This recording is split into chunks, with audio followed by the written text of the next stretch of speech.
এই যে চাঁপাই নবাবগঞ্জের দুই চাঁপাবাজ স্বামী আর স্ত্রী, ওরা এখন সারা বাংলাদেশের মানুষকে কথা জানিয়েছে যে ইমাম সাহেব যারা, মাওলানা সাহেব যারা, আলেম ওলেমা যারা, আলেম ওলামাও বলে না, বলছে আলেম ওলেমা। যে কথা বলতে পারিস না ও কথা বলতে যাস কোন কারণ? আলেম ওলামা না আলেম ওলেমা?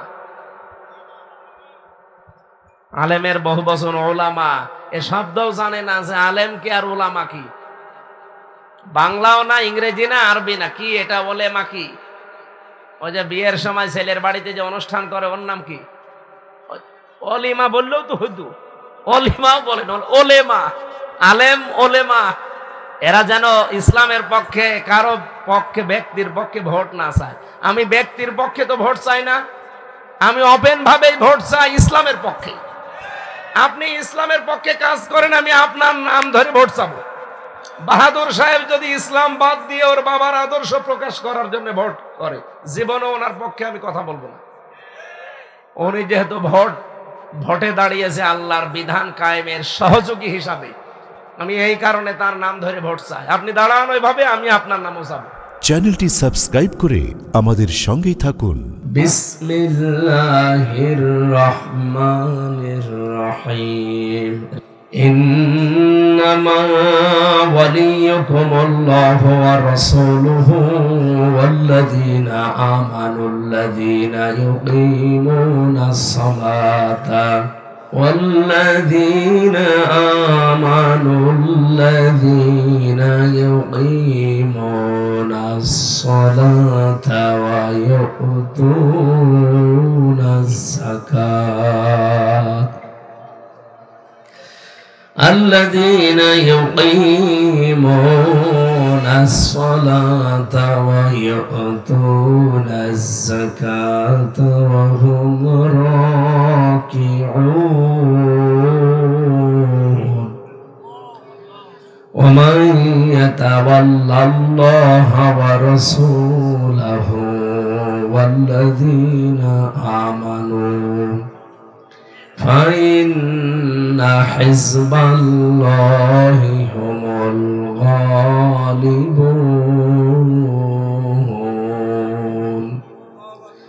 صدق الله العظيم. عن أبي هريرة رضي الله تعالى عنه قال قال النبي صلى الله عليه وسلم اتقي دعوة المظلوم فإنها ليس بينه وبين الله حجاب رواه مسلم.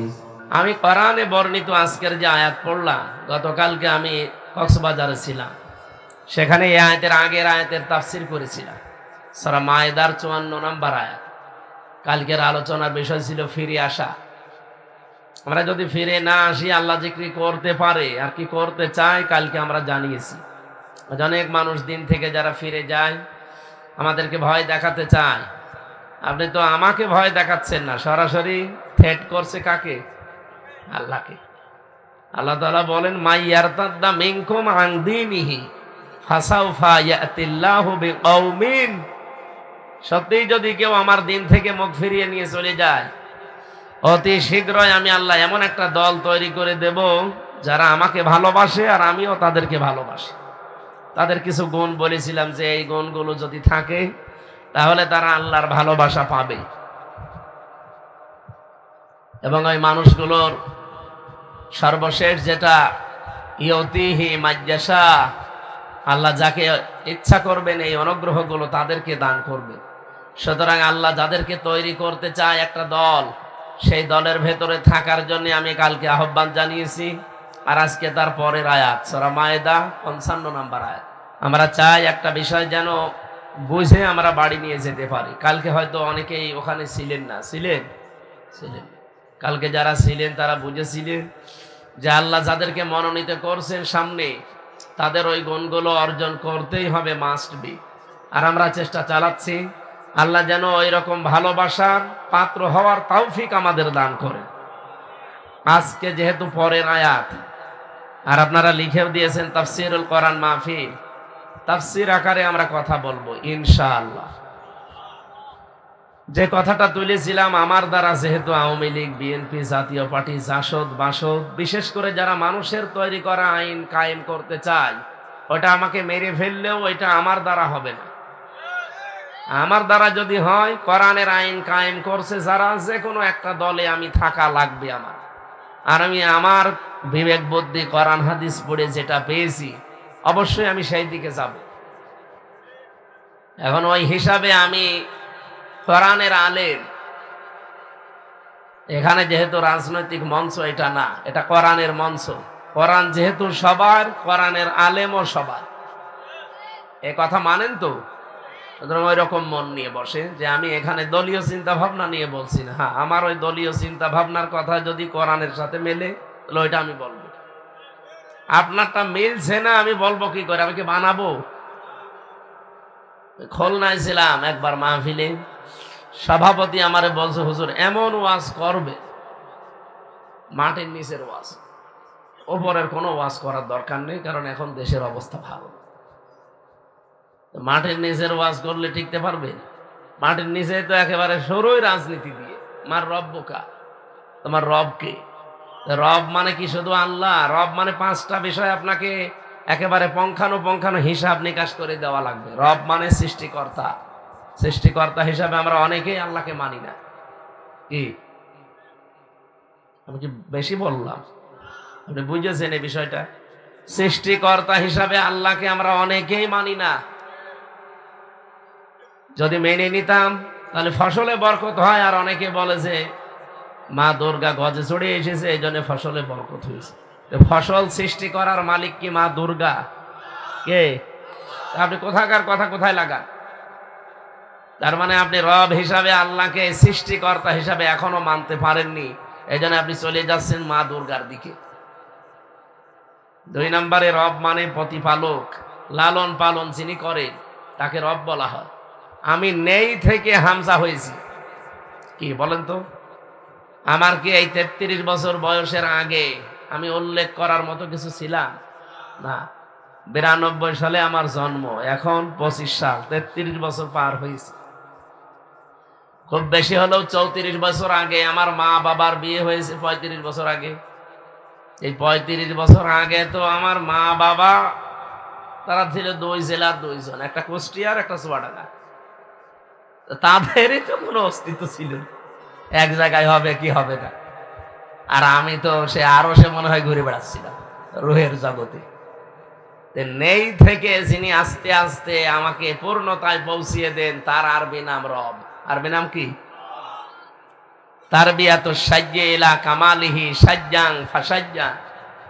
নেই থেকে শুরু করে আস্তে আস্তে যিনি কামালিয়াতে পৌঁছিয়ে দেন, পরিপূর্ণতায়, তাকে রব বলা হয়। এটাও আমরা অনেকেই এখনো পর্যন্ত পরিপূর্ণ মানতে পারি না। 3 নম্বরে রব মানে আইনদাতা।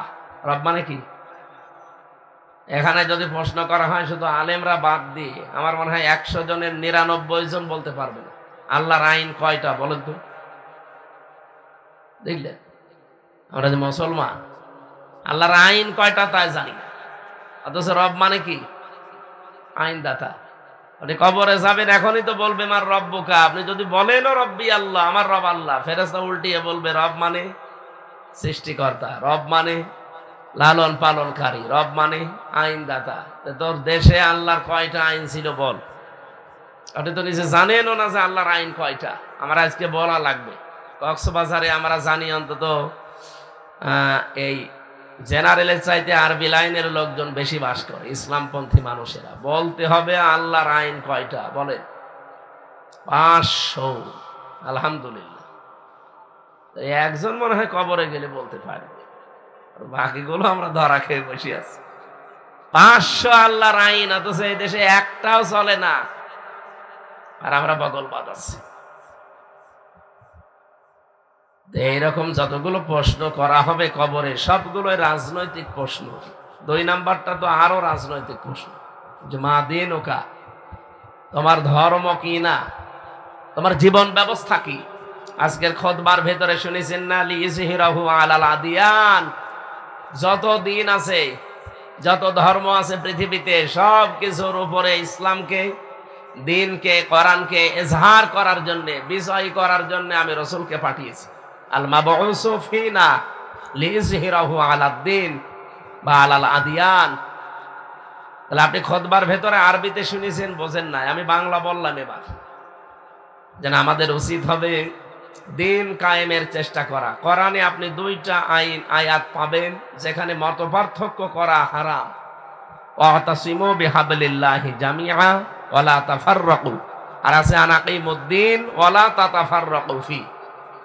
ওরা কোরআনে এই দুইটা আয়াত আছে যেখানে মতপার্থক্য করা জায়েজ নেই, আর পৃথিবীতে মুসলমানেরা এই দুই জায়গায় মতপার্থক্য বেশি করে। কোরআনের কাছে আসতে বললে যত রকমের ফতোয়াবাজি, যত রকমের উলটপালট কথা। আপনি দেখেন সারা বাংলাদেশে অন্তত কোরআনের দিকে যারা দাওয়াত দেয়, কোরআনের দিকে আসতে বলে, তাদের বিরুদ্ধে ফতোয়া বেশি। কথা বলেন, মাইজ ভান্ডারের কোনো ফতোয়া নেই। তারা কি কোরআনের দিকে ডাকে না বাবার দিকে? বাবার দিকে ডাকতেছে। এই মাইজ ভান্ডারি, এই সব যত রকমের বেয়াদব গুলো আছে এদের ভেতরে। আজকে একজনের কথা শুনছিলাম, সে শয়তান, কি নাম যেন, মঈনুদ্দিন না কি নাম। এই শয়তান বলছে কোরআনে নামাজের কথাই নেই, যা আছে এগুলো বানানো কথা, হাদিস কোরআন বলে চালিয়ে দিয়েছে। ওরে এখনো না গ্রেফতার করে করছে কি? ওরে পিটিয়ে ভর্তা বানানোর দরকার শয়তানের। এই বাংলাদেশ সহ বিশ্বে আমরা দেখতে পাচ্ছি যারা কোরআন বাদ দিয়ে ডাকে তাদের কোনো সমস্যা হচ্ছে না, কোরআনের দিকে ডাক দিলেই বিভিন্ন রকমের ফতোয়া বের হয়। বলো ওদের আকীদা ঠিক নেই। আমি যদি এখন মাইজ ভান্ডারের দিকে ডাকতাম না, আমারে কিছুই হইতো না, কিন্তু আমি কোরআনের দিকে ডাকি, তখন আমারে নিয়ে প্রশ্ন করে, উনি যাই বলুক ওনার আকীদা ঠিক নেই। না, কোরআনের কাছে যখন আসতে বলি এই জায়গায় ফতোয়াবাজি করবেন না, এখানে হারাম। 2 নম্বরে সূরা শুরার 13 নম্বর আয়াতের শেষের দিকে আছে আনাকিমুদ্দিন, দিন কায়েমের কথা যখনই বলা হবে ওয়ালা তাতাফাররাকু ফি, এখানে কোনো মতপার্থক্য করবেন না। আমরা তো এই দুইটাই করি, আল্লাহর কোরআনের দিকে ডাক দেই, দিন কায়েমের কথা বলি। এই কথা বলেন না কেন? আল্লাহ বললেন এই দুই জায়গায় মতপার্থক্য, দলাদলি করা, ফতোয়াবাজি করা জায়েজ নেই, হারাম। আর এই দুই জায়গায় আপনারা বেশি করেন, সুতরাং এটা বন্ধ করা লাগবে। আমি যেহেতু কোরআনের আলেম, 2 নম্বরে প্রশ্ন করলে আপনি ধরা খেয়ে বসে আছেন, আমি দেখতে পাচ্ছি। আমার কথা শোনেন, বিশ্বাস করেন, এই জন্য আপনি এসেছেন। এই কথা বিশ্বাস হয় না কেন? যে মা দিন ওকা বলার পরে আপনি বলবেন দিন আল ইসলাম, আমার দিন ইসলাম। ইসলাম মানে দিনের যতগুলো অর্থ আছে আপনি তো একটাও মানেন না। দিন মানে কিয়ামতের দিন। কিয়ামতের দিন যদি আমরা মানতাম, কোন মানুষ 620টা বাড়ি বানাতে পারত? এই চট্টগ্রামে বানায়নি ভূমি মন্ত্রী। আমি কয়েকদিন আগে মালয়েশিয়া ছিলাম, সিঙ্গাপুরে। ওরা তো মালয়েশিয়াতে সেকেন্ড হোম বানিয়েছে, নাম দিয়েছে সাহেব পাড়া। কি পাড়া? কানাডায় বানিয়েছে বেগম পাড়া। কিন্তু দুর্ভাগ্য, শয়তানরা ওই বাড়ি থাকতে পারে না। বাংলাদেশের 20 লাখ বাঙালি আছে ওই দেশে। যে হোটেলে উঠেছিলাম, হোটেলে উঠে নামিয়ে নিছে, দেখি 2 শয়তান বসে চা খাচ্ছে। কি এখানে? হুজুর আমরা আগেই পালিয়েছি। আপনি পালাইলেন কেন? সাহেব পাড়া বানিয়েছেন, ওখানে থাকবেন না? ওখানে থেকে মায়ের খাবো? এদেশের বহু মানুষ আছে বাংলাদেশের এখানে, যা দিয়ে জানে যে ওই পাড়ায় আছি, পিটিয়ে আমাদেরকে একেবারে ভর্তা বানিয়ে ফেলে। এই জন্য আমরা ভয়তে ওখানে যাই না। বিভিন্ন হোটেলে আসি চুরি চুরি করি। কতদিন থাকবেন এইভাবে? একটা জীবন হইল। আজ 8 মাস 7 দিন 6 দিন হয়ে গেল, 8 মাস 5 দিন হয়ে গেল আজকে। এতদিন এইভাবে চুরি চুরি করে থাকা যায়? এমন কাজ কেন করতে গেলেন যে নিজে এখন এলাকায় থাকতে পারেন না? এখন আফসোস করে কিছু মানুষ যে হুজুর দোয়া করেন। কিসের দোয়া আপনার জন্য? আপনার জন্য দোয়া আসবে, আপনার নাম মনে হলেই তো বহুত দোয়া আসবে। কারণ আপনি 620টা বাড়ি বানিয়েছেন। তাও নিজের টাকা দিয়ে যদি বানাতেন, সব তো জনগণের টাকা। চিন্তা করতে পারেন, একটা লোকের যদি 620টা বাড়ি হয়, তো জীবনে কয়টা বাড়ি কয়দিন থাকবে?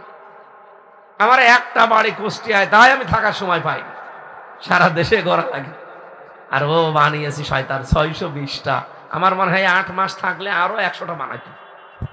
বলে এখানে কিয়ামতে যদি বিশ্বাস থাকতো এই লোকটার, এরকম দুর্নীতি করতে পারতো? তার মানে আপনি দিন হিসাবে কিয়ামতের দিন মানেন না। 2 নম্বরে দিন মানে ইসলাম। ইন্নাদ দীনা ইনদাল্লাহিল ইসলাম। আল্লাহর কাছে মনোনীত একটাই জীবন ব্যবস্থা আছে, তার নাম ইসলাম। সেইটাও আমরা পছন্দ করি না, মানি না। 3 নম্বরে দিন মানে রাষ্ট্রীয় বিধান। দিন মানে ফেরাউন এটা বুঝেছিল, আমরা অনেকে বুঝি না। ফেরাউন বুঝেছিল, দারুন ইয়াকতুল মূসা ওয়া ইয়াদউ রাব্বাহ, আমাকে ছেড়ে দাও, আমি মূসাকে হত্যা করব। আমার মনে হচ্ছে সে আমার রাষ্ট্রীয় বিধান পাল্টিয়ে ফেলবে। বলেন, ফেরাউন তার লোক লস্কর, তার সেনাবাহিনী, তার লোকজন ছিল দেশে না ছিল না? আরো জোরে বলেন, বলেন না আর একবার বলেন। ছিল তো সে কি করতে কথা বলতে গেল যে জারুনি, আমাকে ছেড়ে দাও, আকতুল মূসা, আমি মূসাকে হত্যা করব। তার লোকজন ছিল না? লোকজন থাকার পরে সে নিজে হত্যা করতে যাবে কেন? মুফাসসিরিন ইকরাম এই আয়াতের তাফসীর করতে গিয়ে লিখেছে, সূরা মুমিন 26 নম্বর আয়াত, তারা লিখেছে ফেরাউন ছিল স্বৈরাচার। কি ছিল? আর স্বৈরাচার যারা হয়ে যায় তাদের কয়েকটা কাজ প্রকাশ পায়। 1 নম্বরে তারা আল্লাহর আইনগুলো তুলে দেয়, নিজেরা মন মতো করে জনগণের পক্ষে বিপক্ষে আইন তৈরি করে। এই 15.5 বছরে আমরা এটাই দেখেছি। আল্লাহর বহু আইন তারা পরিবর্ধন করার চেষ্টা চালিয়েছে, শিক্ষা ব্যবস্থায়, বিচার ব্যবস্থায়, আরো যত ব্যবস্থা আছে বাংলাদেশে, প্রায় জায়গায় আল্লাহর কিছু কিছু নিয়ম নীতি আমরা মানতাম, সেগুলো তুলে তুলে দিয়ে ওই জায়গাগুলোতে তারা মন মতো, মানুষ ভালো হোক আর খারাপ হোক ও দেখার দরকার নেই। শিক্ষা ব্যবস্থায় ব্যাঙের নাচ শিখিয়েছে, আলু ভর্তা, ডাউল রান্না করা। একটা কথা হইল, মানুষের উপকার হোক আর ক্ষতি হোক এসব দেখার দরকার নেই, ওরা মন মতো আইন তৈরি করে। এটা স্বৈরাচারের প্রথম কাজ। দ্বিতীয় কাজ হচ্ছে ও নিজে কিন্তু মানুষকে হত্যা করার জন্য উদ্যোগ নেয়। হাসিনার দিকে তাকান, আমি নাম ধরে বলছি বোঝার জন্য। ও যে স্বৈরাচার ছিল, ওটা ছিল পুরুষ আর এটা মহিলা, জিনিস একই। ও নিজে হত্যা করতে চেয়েছিল আর নিজে অলরেডি হত্যা করেছে।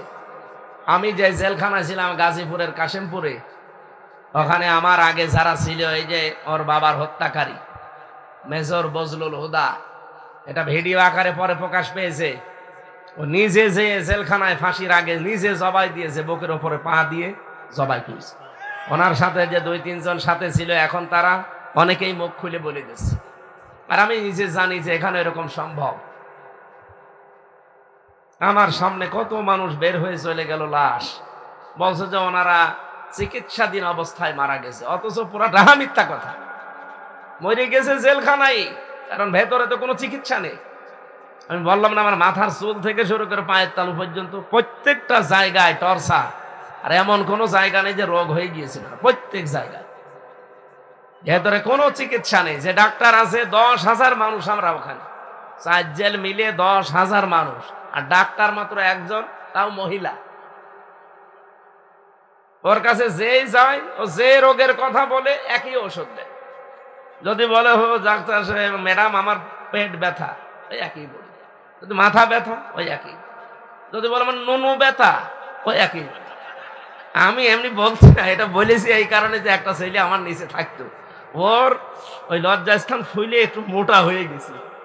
ও যে বলছে যে ম্যাডাম আমার এমন জায়গায় ফোলা, আমি দেখাতে পারি না। দেখা, ও কি করবে, ওই লুঙ্গি পরা ছিল, এই দেখ ম্যাডাম তো বন্ধ কর, তোর ওই পুরুষ মানুষের এরকম হয়।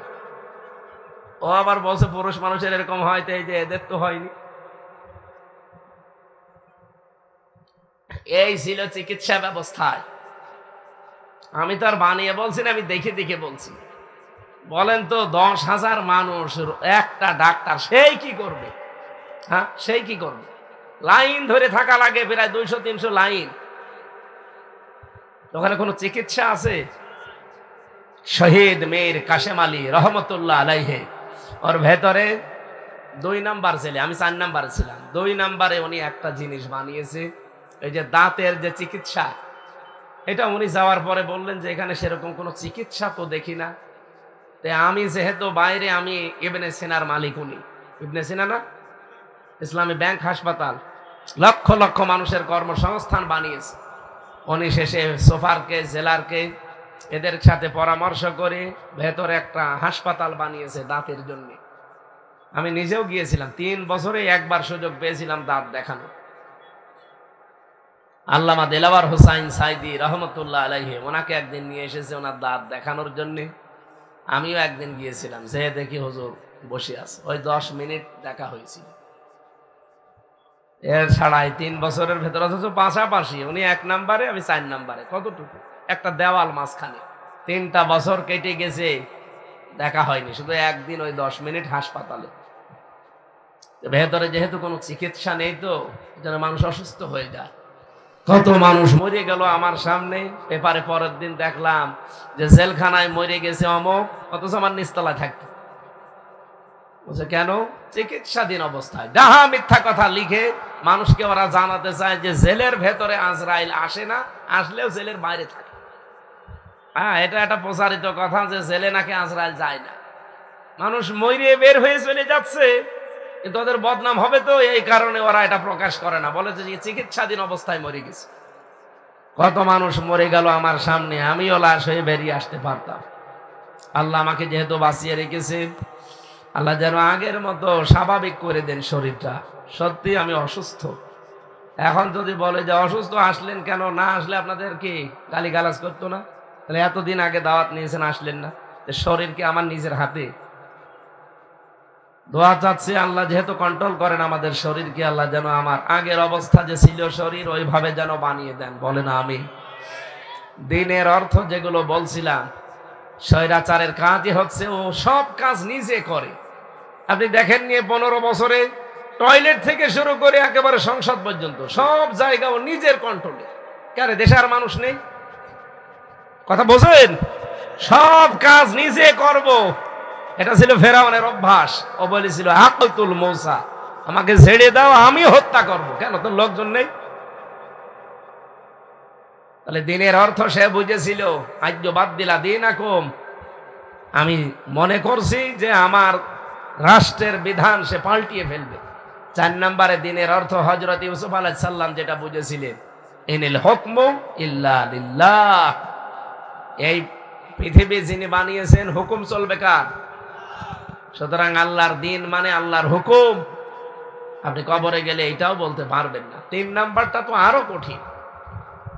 নবীজিকে দেখিয়ে বলা হবে মান হাজার রাজুল, এই লোকটাকে।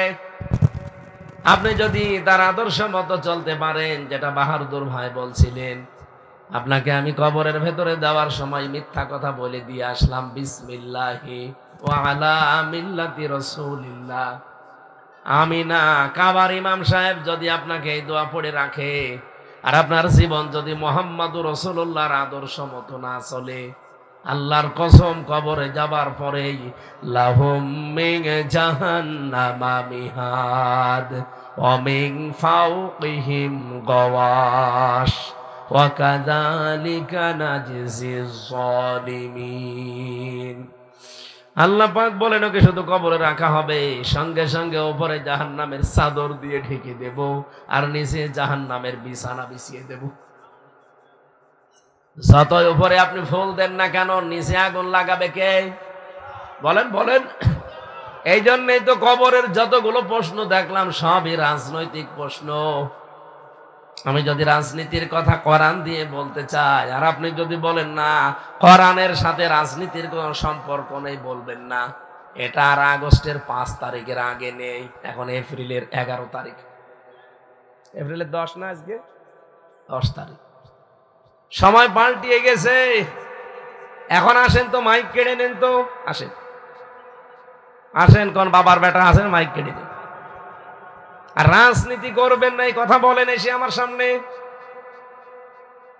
এই যে চাপাই নবাবগঞ্জের 2 চাপাবাজ স্বামী আর স্ত্রী, ওরা এখন সারা বাংলাদেশের মানুষকে কথা জানিয়েছে যে ইমাম সাহেব যারা, মাওলানা সাহেব যারা, আলেম ওলেমা যারা, আলেম ওলামাও বলে না, বলছে আলেম ওলেমা।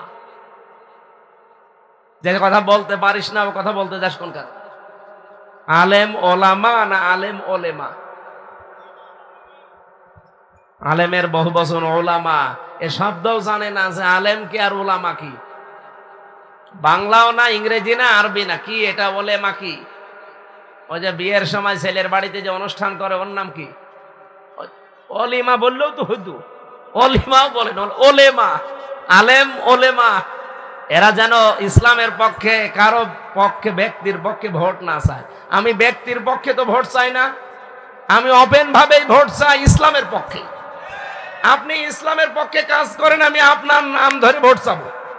বাহাদুর সাহেব যদি ইসলাম বাদ দিয়ে ওর বাবার আদর্শ প্রকাশ করার জন্য ভোট করে, জীবনে ওনার পক্ষে আমি কথা বলবো না।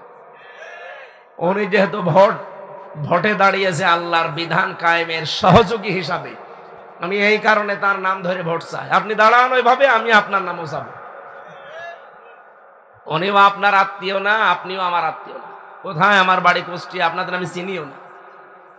আমাকে তো ইমানের তাকিদে কথা বলা লাগছে। এই কথা বলেন না কেন? এই যে ইমানের তাকিদে কথা বলা লাগছে, এটাও কি আমি বানালাম? সূরা ইউসুফ 108 নম্বর আয়াত, কুল হাদিহি সাবিলি আদউ ইলাল্লাহ। হে নবী, আপনি মানুষকে বলেন যে আমি কিন্তু আল্লাহর দিকে মানুষকে ডাকি। আমি বাহাদুরের দিকে ডাকি না, আমি আনোয়ারের দিকে ডাকি না, আমি ডাকি কার দিকে? আল্লাহর দিকে ডাকি। হাদিহি সাবিলি আদউ ইলাল্লাহ, এইটাই আমার পথ। আমি আল্লাহর দিকে যে মানুষকে ডাকি, এটা আমার পথ। এটা আমার পথ বললে তো হয়ে যেত। শেষে হর্ষাই আছে, দেখবেন, কুল হাদিহি সাবিলি আদউ ইলাল্লাহ, এইটাই আমার পথ। কি?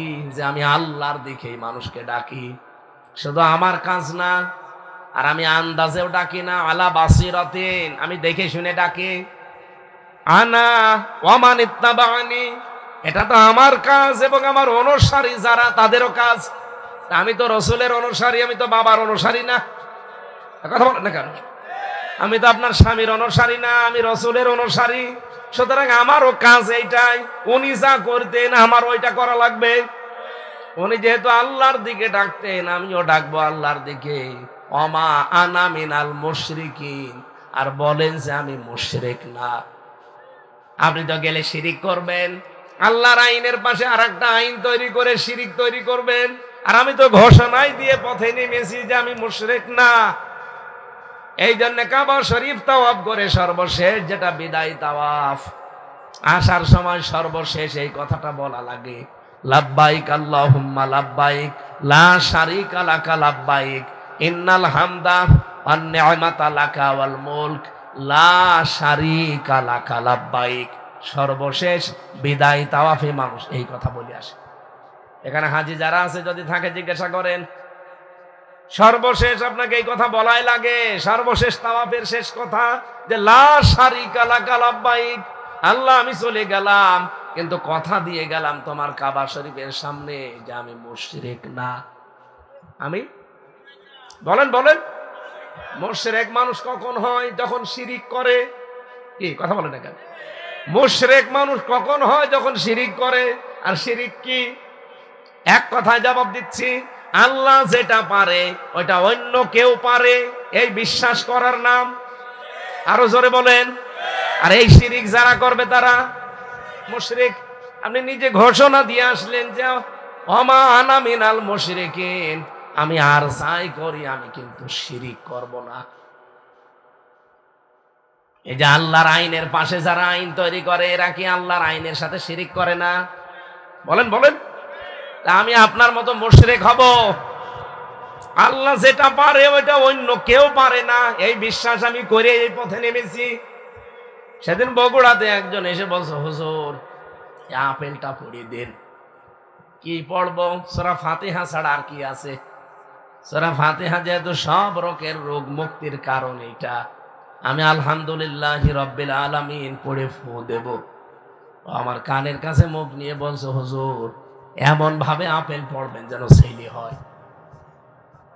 আপেল দিলাম ফেলে, আপেল কই? ফেলে দিয়েছি। কেন? আরে ভাই, আপেল পড়ে যদি ছেলে হওয়ার ক্ষমতা আমার থাকতো, আমার 3টা মেয়ে হইতো না। আমি ম্যাডাম রে শুধু আপেল পড়ে খাওয়াতাম। জেলে যাওয়ার আগেও আমার দুইটা মেয়ে, জেল থেকে বের হয়ে এত দোয়া করলাম, এত কিছু খাওয়ালাম, আবার মেয়ে। আপেল পড়ে যদি ছেলে থেকে মেয়ে থেকে ছেলে হয়েছে, তো আমারটা কি আমি পাল্টাতে পারতাম না? মনে করছো হুজুরে এমন ভাবে আপেল পড়বে যেন মেয়ে থেকে ছেলে হয়ে যায়, সে ক্ষমতা আমার আছে? অনেকেই বিশ্বাস করে হুজুরদের ওপরে, পীরদের ওপরে, কবরে, মাজারে। না এলাকায় নেই, না এলাকায় আছে কম, এগুলো চট্টগ্রামে বেশি। যত আল্লাহর ওলি সব মরেছে রাস্তার ধারে ধারে, আর কোন জায়গা পায়নি। যত আল্লাহর ওলি মরে সব রাস্তার ধারে। আর মানুষ সেখানে যে এই শিরিক গুলো, এই যে এক জাহাঙ্গীর হুজুর নাকি ছিল না, জাহাঙ্গীরা দরবারের মালিক, ও জাহাঙ্গিয়া, জাহাঙ্গিয়া যে বলছে ও বাবা কলম পড়িয়ে দাও। এই যে প্রকাশ্য মুশরিক, এদের মানুষ এদের সাথেও থাকে। কমন সেন্সের কমন বাদ দিলে যদি সেন্স থাকে, তাও তো এই শয়তানদের মতো মানুষের পেছনে থাকা ঠিক। চট্টগ্রামের মানুষ এত পাগল কেন? যত মাজার, যত দরবার সব এই বিভাগে বেশি। কক্সবাজারটা একটু ভালো আছে, এইদিকে বেশি না। আপনারা পাগলামি করলে তো সমস্যা। আপনাদের কাছে আমরা ইসলাম পেলাম কারণ এই চট্টগ্রাম বিভাগ দিয়ে ইসলাম ঢুকেছে। আর আপনারা যা পাগলামি আরম্ভ করেছেন, সারা বাংলাদেশে এত শিরিক বেদাত হয় না যত এই চট্টগ্রাম বিভাগে হয়। বলেন, প্রকাশ্য অপ্রকাশ্য সব শিরিক এই জেলা। আল্লামা সাঈদী 50 বছর চেষ্টা করেও শিরিকটা তুলতে পারলো না। এখনো পর্যন্ত শয়তানের দৌরাত্ম্য বাড়তে আছে। নূরে বাংলা বের হয়, দরবারিয়া জাহাঙ্গীরিয়া বের হয়, এরপরে আরো এই যে নজিবুল বশর, মহেশ ভণ্ডারী, এগুলো আঘাত থেকে গোড়া পর্যন্ত পিটানো দরকার। শয়তানগুলো জালেমের 5-8 গোলাম ছিল। বলেন তো এখন বাস্তবতায় যারা ফিলিস্তিনে আছে, ওই জায়গাতে ধ্বংস করে দিয়েছে। পুরা গাজা, পুরা রাফা একেবারে মাটির সাথে মিশিয়ে ফেলেছে। গাজা আর রাফা নামে এই পৃথিবীর মানচিত্রে এখন আর কিছু নেই। অথচ যে আলাউদ্দিন জিহাদি, এরপরে হাসানুর রহমান, কি মাঝ ভান্ডারী, নকশবন্দি, কি কি নাম, শয়তানদের নামও এমন যে উচ্চারণ করা কঠিন। এরা নাকি 3 জন গেছে এসে ফিলিস্তিনে বাইতুলকে আল আকসা মসজিদের সামনে ভিডিও করছে। ডাহা মিথ্যা কথা এগুলো। ইহুদিদের একেবারে 5-8 গোলাম এগুলো, এরা প্রকাশ্য মানুষের ঈমান ধ্বংস করার জন্য পেছনে নেমেছে।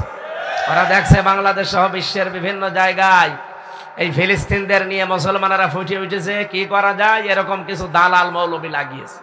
মানুষকে ঠান্ডা করো যে না কিছু হয়নি, 500 কিলোমিটারের ভেতরে কোনো সমস্যা নেই। অথচ গাজা আপনি দেখান, রাফা দেখান, চিহ্ন পর্যন্ত নেই।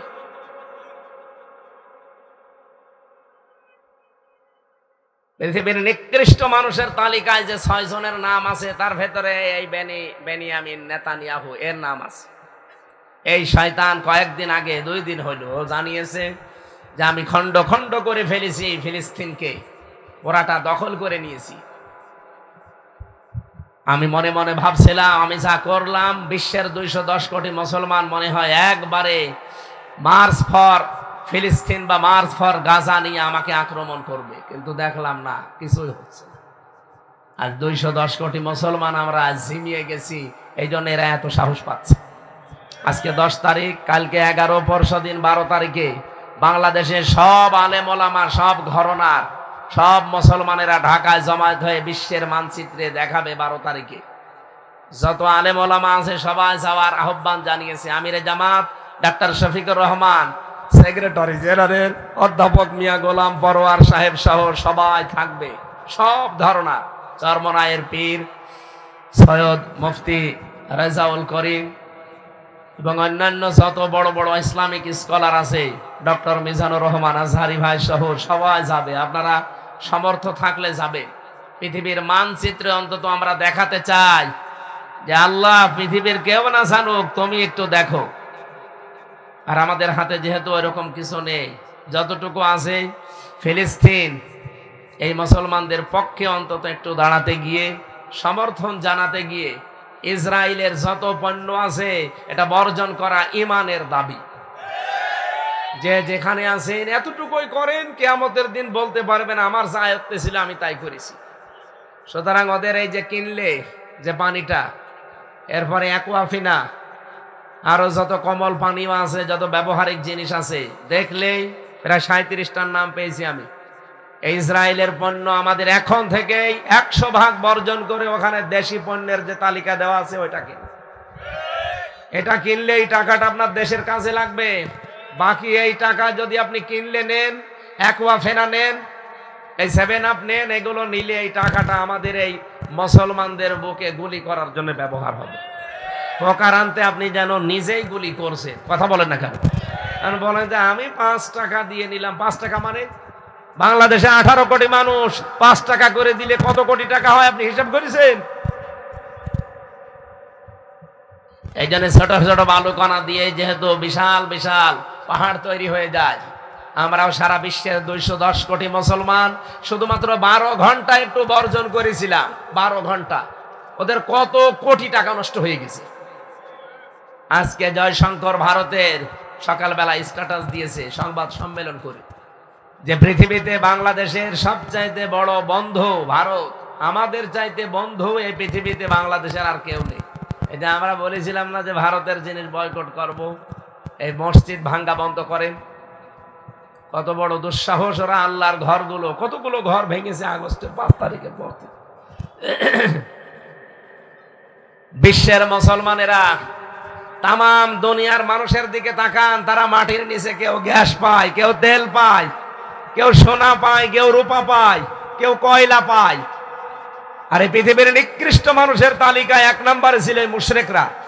এই শয়তানরা শুধু মাটির নিচে পায় মন্দির, তাও যেখানে সেখানে না, যেখানে মসজিদ আছে ওখানে পায়। এগুলো যে দাহা, মিথ্যা এবং শয়তানি ছাড়া আর কিছু। আমরা কি বলতে পারতাম না রামু বৌদ্ধ মন্দিরের নিচে 1000 বছর আগে এখানে মসজিদ ছিল, এটা ভেঙ্গে গুড়িয়ে মসজিদ বানাবো? আমাদের ধর্মে ওইটা নেই। লাইক রাহা ফিদ্দিন, আমরা বাড়াবাড়ি জোর জবরদস্তি আমাদের ধর্মে নেই। আর আপনারা কি ধর্ম পালন করেন যে সব খালি দখল, খালি দখল। সুতরাং পৃথিবীর ইহুদি ধর্ম, এই যে হিন্দুদের এই ধর্ম, বৌদ্ধদের ধর্ম, খ্রিস্টানদের ধর্ম, সবগুলো ভুয়া ধর্ম এখন। কারণ এগুলো সব দখলদারিত্বের ধর্ম। একটাই মাত্র ধর্ম পৃথিবীতে আছে যে ধর্মে কোনো দখলদারিত্বের অনুমতি নেই, তার নাম কি? কালকে আমি ওই জায়গায় হাদিসও পড়েছিলাম ব্যাখ্যায়, মানিদ্দাগা মা লাইসা লাহু ফালাইসা মিন্না। যারা জোর জবরদস্তি করে দখল করে নেয়, নবীজি বলেন সারা আমার, তারা আমার উম্মত না। 2 নম্বরে ওয়ালিয়াতা বাব্বা মাকাদাহু মিনান নার, সে যেন জাহান্নামে নিজের একটা টিকিট বুকিং করে রাখলো। সুতরাং পৃথিবীর এই মুশরিকরা, এই হিন্দুরা, এই ইহুদিরা, এরা জাহান্নামে যাবে, এটা নবীর হাদিস দ্বারা প্রমাণিত। কারণ ওরা সব এখন দখলদার। 1940 সালে আপনাদের এই রোহিঙ্গাদের মতো 1940 সালে এই ইসরায়েলকে আশ্রয় দিয়েছিল থাকার জন্য ফিলিস্তিনিরা। ওরা কি ভুল করেছিল? ওরা নাই মানবতার খাতিরে ইসলামে যা আছে নিয়ম মানতে গিয়ে আশ্রয় দিল। আর আপনি এখন তাদেরকেই ঘর বাড়ি ছাড়া করে নিজের সব দখল করে নিচ্ছে। আপনি মানুষ, পৃথিবীর এই নিকৃষ্ট মানুষ, এই নেতানিয়াহু। গাজা যেদিন মাটির সাথে মিশে গেছে, ওই দিনে আমি নিয়ত করেছি, আল্লাহ ও যদি মরে যায় এখনই আমি একটা গরু জবাই করব। অলরেডি একটা গরু কিনেছি 4-5 দিন আগে। গরু কিনেছি, ও মরে গেলে আমি সত্যি জবাই করব। আগে মনে মনে করছিলাম যে আর একজন আছে, ও মরে গেলে গরু জবাই করব, এখন তারে বাদ দিয়েছি তালিকা থেকে। তো সেও তো বসে নেই। সে আগস্টের 5 তারিখের পর থেকে এই 8 মাস 5 দিন এর ভেতরে প্রায় 27টা ইস্যু তৈরি করে বাংলাদেশকে অস্থিতিশীল করার চেষ্টা ছিল, একটাও কাজে লাগে না। কাজে কেন লাগে না আমি গতকালকে বলেছিলাম, আমি তো বারবার রিপিট করতে পারি না। গতকালকে বলেছিলাম দুনিয়ায় যারা একটা অবৈধ সুখ ভোগ করবে তার জন্য 70টা অপমান আল্লাহ রেডি করবে। কোন আয়াতের ব্যাখ্যা বলেছিলাম? এই যে বাহাদুর সাহেব ছিল, ফাইন্না মাআল উসরি ইসরা, ইন্না মাআল উসরি ইসরা। উসরুনের আগে আলিফ লাম আছে, নির্দিষ্ট এটা মারিফা, আর ইসরার আগে আলিফ লাম নেই। আল্লাহ বলেন অবশ্যই কষ্টের সাথে সুখ। বলেন বলেন, কিন্তু কষ্টের কথা বলতে গিয়ে আল্লাহ তাআলা নির্দিষ্ট করে দিলেন যে একটা কষ্ট, কিন্তু ইসরা সুখ দেওয়ার ক্ষেত্রে আল্লাহ নির্দিষ্ট করেন, এটা নাকেরা, অথবা অনির্দিষ্ট। তাফসিরে মুফাসসির এটা লিখেছেন ফি জিলালিল কোরআনে, যে একটা অবৈধ সুখ যদি কেউ দুনিয়ায় ভোগ করে, তার জন্য অবৈধ সুখের কারণে 70টা অপমান আল্লাহ রেডি করে রাখবে। হাসিনা যেহেতু 15.5 বছরে বহু অবৈধ সুখ ভোগ করেছে, এই কথা বলছেন না? আর যারা তার সহযোগী ছিল তারাও তো সুখ পেয়েছে। আপনাদের এই কমল সুখ পায়নি? উনিও সুখ পেয়েছিল, উনি নিজে জানতো, একটা শিক্ষিত মানুষ। এই যে পাশেরটা যেটা আবু জাফর নাকি মীর জাফর, বাটি জাফর, যে জাফরই হোক, এরকম জাফর সাইমুম সহ প্রত্যেকেই জানতো যে সরকার অবৈধ সরকার, ভোটের সরকার না, এ নিশিরাতের সরকার, এ দিনের ভোট রাতে করে, এমনি 154 জন ঘোষণা দেয়। আপনি জানেন যে ও অবৈধ, ওই রকম অবৈধ জায়গায় আবার গলা বাড়িয়ে বলছে আমিও এমপি হব। হইলেন এমপি হয়ে কি করলেন? অবৈধ সুখগুলো ভোগ করলেন। এখন কোরআনে বর্ণিত কথা আল্লাহর কথা, আল্লাহর কথা মিথ্যা হবে? যারা অবৈধ সুখ পেয়েছেন, এক একটা সুখে যদি 70টা অশান্তি হয়, দুঃখ হয়, 15 বছরে অন্তত 50টা সুখ তো পেয়েছেন। তাহলে এক একটা 70টা 50টা কত হয়? 3050, 3500, 3500 দুঃখ পাবেন, ক্ষতি হবে, অশান্তি পাবেন, তারপরে বলবেন যে আমি চট করে ঢুকে পড়ব। আর আপনার এখনো কিছুই হয়নি, আপনি একবারে বলছেন যে আমি চট করে ঢুকে পড়বো। কিসের চট করে? আগে ওইগুলো নেবেন না, করার নাই তো মিথ্যা হয়ে যাবে। কথা বলেন না কেন? মাস্ট বি, এটা আল্লাহ ঘটাবেই। দুনিয়ায় যারা অবৈধ সুখ পেয়েছে একটা, তার ক্ষতি হবে, দুঃখ পাবে কয়টা? সুতরাং যারা পেয়েছেন তারা রেডি হন দুঃখ পাওয়ার জন্য। আর যারা কষ্ট করেছেন একটা, তারা 70টা শান্তি পাবেন। আমি ভিকটিম, আমি নিজে 3 বছর, আমার মতো হাজার হাজার লক্ষ লক্ষ হামসা এই দেশে, যারা অবৈধভাবে যারা কষ্ট সহ্য করেছি আমরা, একটা কষ্টের কারণে যদি আল্লাহ 70টা সুখ দেয়, অন্তত 50টা কষ্ট সহ্য করলে 3500 সুখ আল্লাহ আমাদেরকে দেখাবে। আর আমরা সবচাইতে বড় সুখ পাবো তখন যখন দেখবো 56,000 বর্গ মাইলে কোরআন দিয়ে চলছে। এটা আমাদের আসল সুখ না? এই বলেন বলেন, আরো জোরে বলেন। এই সুখটাই তো আমরা চাই। তাছাড়া তামাম দুনিয়া দিলেও আমি এত সুখী না যখন দেখবো যে বাংলার 56,000 বর্গ মাইল এইটা দিয়ে চলছে। আর এইটার জন্যই তো আমরা মাঠে কাজ করি। এ বাহাদুর সাহেবের মতো মানুষ যদি 300 এমপির ভেতরে মাত্র 151 জন এই কোরআন বুকে নিয়ে যেতে পারে, সংসদের প্রথম অধিবেশনে যদি বলতে পারে মাননীয় স্পিকার আমরা নামাজের বিল চাই, উনি বলবে যে হাত তোলেন। এনার মতো যদি 151 জন হাত তোলে, সঙ্গে সঙ্গে নামাজের বিল কায়েম হয়ে যাবে। পরের দিন 18 কোটি মানুষ এই দেশে নামাজ পড়বে, তখন ওয়াজ করা লাগবে? আপনি হয়তো ভোট দিয়েছিলেন বাহাদুরকে একটা, 18 কোটি মানুষ নামাজ পড়বে, আপনি ওই দিন থেকে আমল নামায় 18 কোটি মানুষের নামাজের সওয়াব পাবেন। এই কথা বললে রাজনীতি হয় কোন কারণে? এটা তো আসল নীতি। আর আমি এইটাই কোরআনে পড়েছি।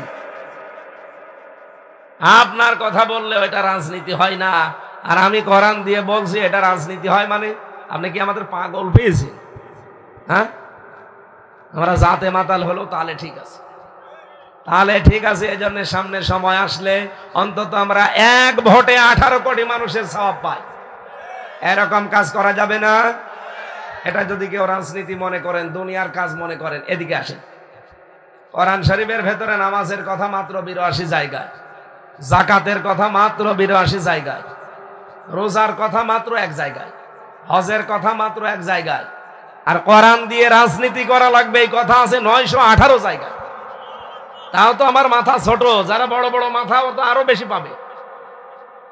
আর এমন এমন মাথা আলা লোক বলছে কোরআনের সাথে রাজনীতি কোনো সম্পর্কই নেই, ওর মাথা খাইতে মারা দরকার। বাংলায় বললাম, আপনি কোরআন পড়িয়েছেন যে আপনি পাবেন? আমার মতো ছোট মানুষ যদি 918 জায়গায় পায়, তো বড় বড় মাথা তাদের তো আরো বেশি পাওয়ার কথা না? এই কথা বললে আপনার কাছে রাজনীতি মনে হয়? নবীজিও তো রাজনীতি করেছেন, না করেন নাই? বলেন বলেন। উনি যদি রাজনীতি না করবেন তারা রাষ্ট্রনায়ক হলেন কি করে? এই সহজ কথাগুলো বোঝে না। বোঝে ঠিক ওই আবু জেহেলের মতো, বোঝার পরও না বোঝার ভান করি আছে। কারণ ও জানে যে আমি যা, মানুষ তো জানে। একজনের কথা শুনলাম কালকে, তার বাবা নাকি স্কুলের কেরানি ছিল, আর সে এখন একটা ব্যাংকের মালিক। চিন্তা করতে পারেন যে একটা কিরানির ছেলে যদি ব্যাংকের মালিক হওয়া লাগে, কত হাজার কোটি টাকা তার আছে, আপনি চিন্তা করতে পারেন? এটা যদি ইসলামপন্থী কেউ করতো, দুনিয়া উলট পালট করে ফেলত।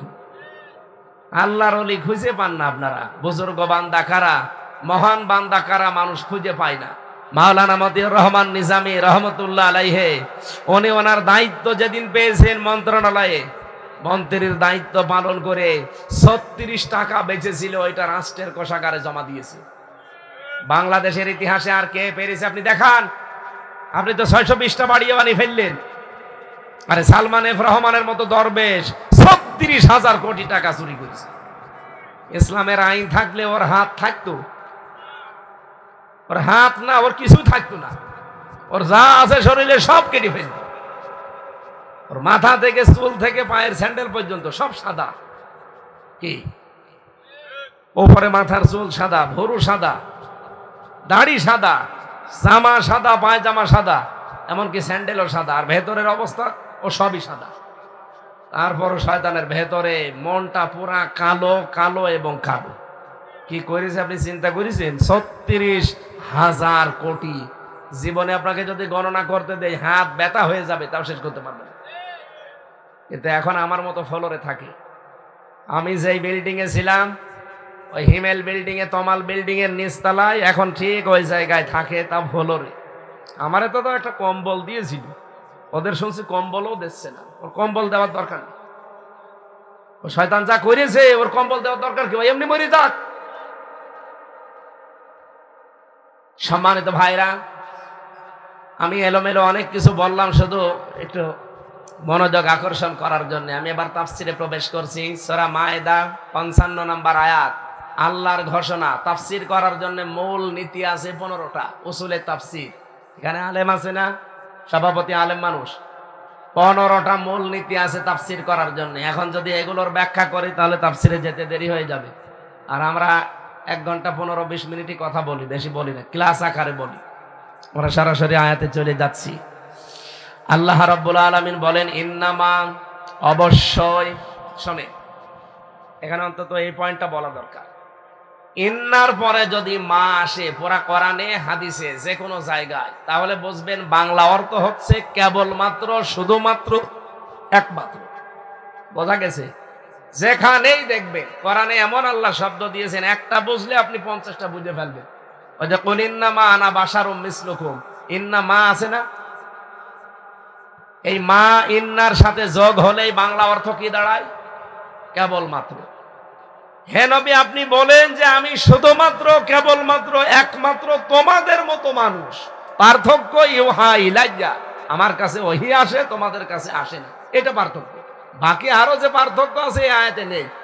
তাহলে এখান থেকেও আল্লাহ ওইটা জানিয়ে দিয়েছেন, ইন্নামা, একমাত্র, কেবলমাত্র, শুধুমাত্র, ওয়ালিয়ুকুমুল্লাহু ওয়া রাসূলুহু, তোমাদের ওলি, তোমাদের বন্ধু, তোমাদের অভিভাবক, তোমাদের গাইডলাইন দাতা।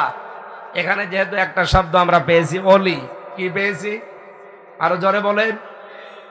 ওলিয়ু কা যদি আল্লাহ দিতেন তাহলে হয়তো শুধু নবীজি একা এ আয়াতের মুখাতেব হতেন, কিন্তু আল্লাহ কম দিয়েছেন। কম মানে এটা জমির, এটা বহুবচন, পৃথিবীর সব মানুষকে আল্লাহ উদ্দেশ্য করে জানিয়েছেন, ইন্নামা ওয়ালিয়ুকুমুল্লাহু ওয়া রাসূলুহু, একমাত্র তোমাদের বন্ধু, তোমাদের অভিভাবক, তোমাদের গাইডলাইন দাতা এই পৃথিবীতে আছে একমাত্র তোমাদের জন্য আমি আল্লাহ। কে? আরো জোরে বলেন। 2 নম্বরে তোমাদের বন্ধু হবে আমার রাসূল, আমার। 3 নম্বরে ওয়াল্লাযিনা আমানু, যারা ঈমানদার তারা তোমাদের বন্ধু। আল্লাহ পাক বলেন, ঈমানদারকে যদি বন্ধু হিসাবে পেতে চাও, আল্লাহকে, রাসূলকে বন্ধু হিসাবে পেতে হলে হয়তো এরকম প্রশ্ন আসবে না, কেউ তোমাকে প্রশ্ন করবেও না। কিন্তু যদি ঈমানদারকে বন্ধু হিসাবে গ্রহণ করতে চাও, অনেকে প্রশ্ন আসতে পারে, ও ঈমানদার কিনা। যে ইমানদারের ভেতরে পৃথিবীতে তিনটা কাজ আপনি দেখবেন, তার সাথে আপনার বন্ধুত্ব করা লাগবে। এক নম্বরে আল্লাযীনা ইউকিমুনাস সালাহ, যে ইমানদার নামাজ কায়েমের জন্য আন্দোলন করে। ওয়ায়ুতুনাজ যাকাত, যারা যাকাত ভিত্তিক অর্থনীতির জন্য চেষ্টা করে। অহুম রাকিউন, যারা রুকুকারীদের সাথে রুকু করে, তার মানে জামাতবদ্ধ হয়ে যারা নামাজ পড়ে।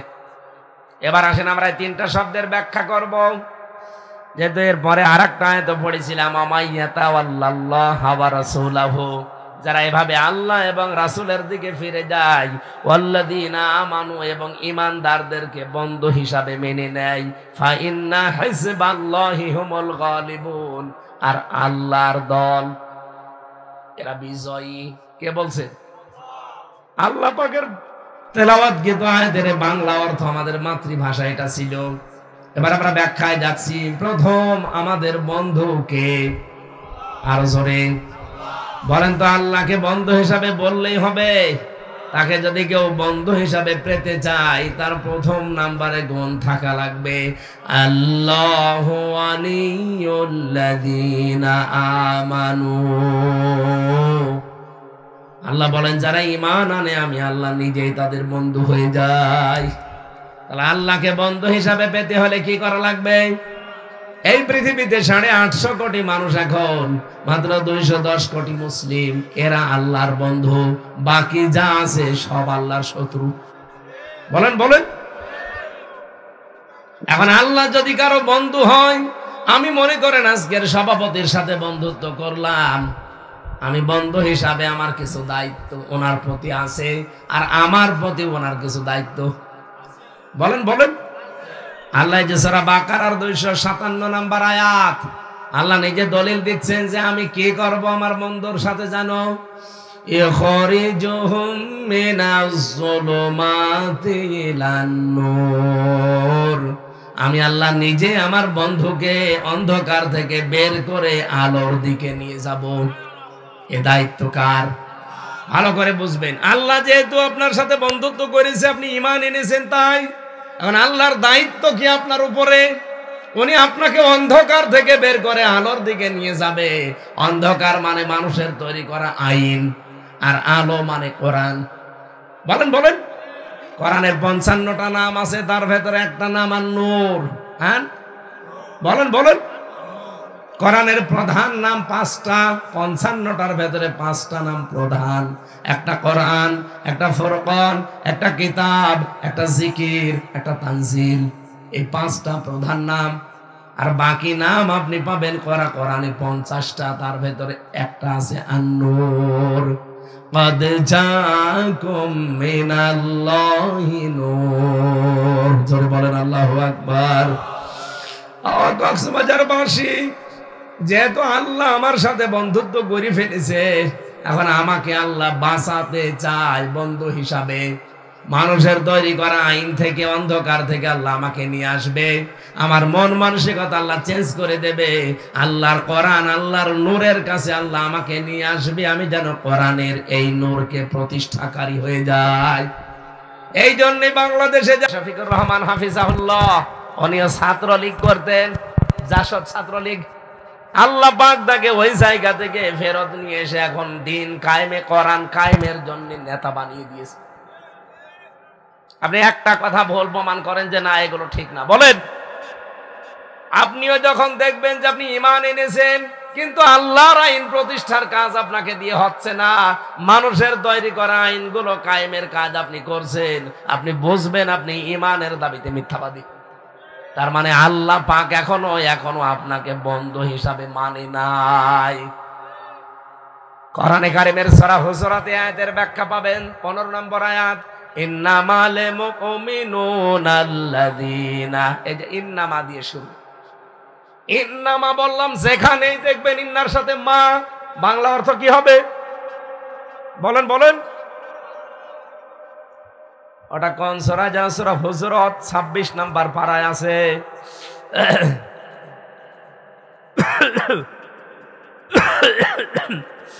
আল্লাহ পাক বলেন ইন্নামাল মুমিনুনা আল্লাযীনা আমানু বিল্লাহি ওয়া রাসূলিহি সুম্মা লাম ইয়ারতাবু ওয়া জাহাদু বিআমওয়ালিহিম ওয়া আনফুসিহিম ফি সাবিলিল্লাহ উলাইকা হুমুস সাদিকুন। বলেন আল্লাহু আকবার। আপনি কি ঈমানের দাবিতে সত্যবাদী? এটা যদি প্রমাণ করতে তেনে আয়াতটা বাড়িতে বাংলায় মিলাবেন।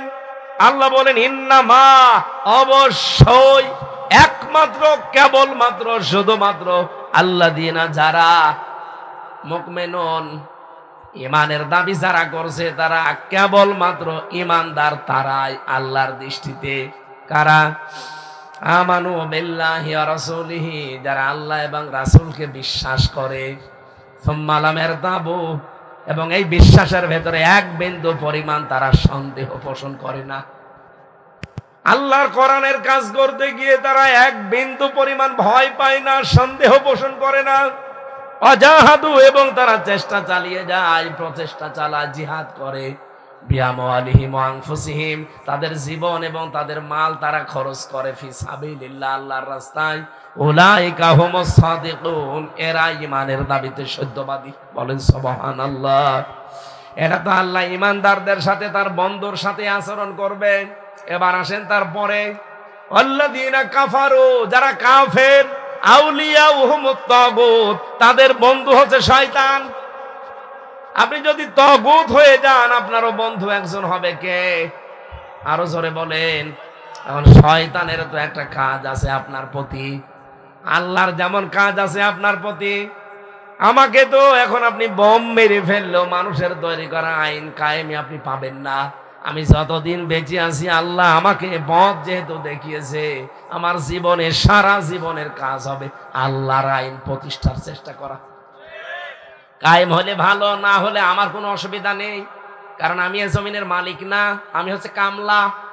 কি? আমি হচ্ছে জন, মনীষ, পাট, লেবার, কামলা, বাংলায় যাই বলেন। আমি তো কাজ করে যাব, যদি কায়েম হয় ভালো, না হলে আমার নির্ধারিত বেতন আছে। কি কথা বলেন না কেন? আমার বেতন নেই। আমি 8 ঘন্টা ডিউটি করার পরে যদি আজকের মাহফিলের সভাপতির কাজ করি, আমি 8 ঘন্টা পরে বেতন পাই। মহান আল্লাহ এই জমিনের মালিক, এই কোরআনের মালিক। আমি এই জমিনে এই কোরআন কায়েমের নির্দেশ পেয়েছি আল্লাহর কাছ থেকে, আনাকিমুদ্দিন। এই কথা বলছেন না কেন? এই নির্দেশ যদি আমার সারা জীবনে আমি পালন করি, উনি যেমন বিকাল 5টা বাজলে আমাকে বেতন দেবে, আল্লাহ পাকও আমাকে বিকাল 5টা বাজলে বেতন দেবে। বিকাল 5টা মানে জীবনের শেষ দিন।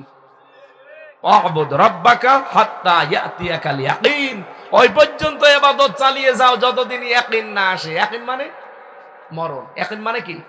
তাহলে মরণ পর্যন্ত আমাকে এই কাজে থাকা লাগবে। আমি মরণের বিছানায় আছাড় খেয়ে পড়বো, আর এই কাজে যদি সত্যি আমি মন দিয়ে থাকতে পারি, ফেরেশতারা এসে আমাকে সাহায্য করবে। আমাকে বলবে আল্লাহ তাখাফু ওয়ালা তাহজানু, আল্লাহর বান্দা ভয় নেই, কোনো চিন্তা নেই। কিসের ভয় আপনার? কিসের চিন্তা? ফামান তাবিয়া হুদায়া, যেটা আল্লাহ পাঠিয়েছিল হেদায়েত হিসাবে, সেটা তো আপনি মেনে নিয়েছেন, সেটা প্রতিষ্ঠা করার জন্য আপনি চেষ্টা চালিয়েছেন। এখন আর কোনো ভয় নেই, কোনো চিন্তা নেই। ওয়াবশিরু বিল জান্নাহ, ওই যে জান্নাত দেখা যাচ্ছে, এটা যে কত বাস্তব আমি নিজে দেখেছি। শহীদ মীর কাশেম আলী রহমতুল্লাহ আলাইহির জীবনে ওনার দায়িত্বে যে ছিল যে কারারক্ষী কুতুবউদ্দিন, আমার দায়িত্ব একটা লোকই ছিল। কারারক্ষী ভাই আমাকে মাঝে মাঝেই বলেছিল, রাতের বেলা, রাত 12টার পরে যখন ডিউটিতে আসতো, আমাকে ডাক দিয়ে বলতো, হামজা ভাই, আমি এখনো পর্যন্ত একটা জিনিস মিলাতে পারি নাই। শহীদ মীর কাশেম আলী, এই লোকটা যেদিন তার ফাঁসি হবে সেই দিন আমি ছিলাম তার দায়িত্বে, পাহারায়। মাত্র 3 ঘন্টা বাকি আছে। ওনারে বললাম, স্যার আপনি প্রস্তুতি নেন, 10টায় একে আপনার ফাঁসি, আর মাত্র 3 ঘন্টা। উনি আমারে বলছে, কুতুব ভাই এখনো 3 ঘন্টা, অনেক সময়। আমি 2 ঘন্টা ঘুমিয়ে গেলাম, আপনি 1 ঘন্টা আগে আমারে ডেকে দেবেন। কুতুব ভাই যে কোরআন শরীফ আমার সামনে এসে বলছে, ভাই দেখলাম লোকটা 2 ঘন্টা ঘুমিয়ে গেল, ওনারে ডাকলাম রাত 9টায়, যে তার 1 ঘন্টা বাকি আছে। উনি ঠিক ঘুম থেকে ভালোভাবে উঠলেন, গোসল করে নিলেন, ওযু করে নামাজ পড়ে আমারে বলছে, আমি রেডি আছি, চলেন। আমি রেডি আছি, চলেন। এ কথা বলা আমার উদ্দেশ্য না। উনি বলছে, এটা আমি আপনাকে এই জন্য বলি না, আমি এখনো মিলাতেই পারি না যে ওনার ঘুম আসলো কি করে। যার মাত্র 3 ঘন্টা পরে ফাঁসি, আর সে 2 ঘন্টা ঘুমায়, ওর ঘুম আসলো কি করে?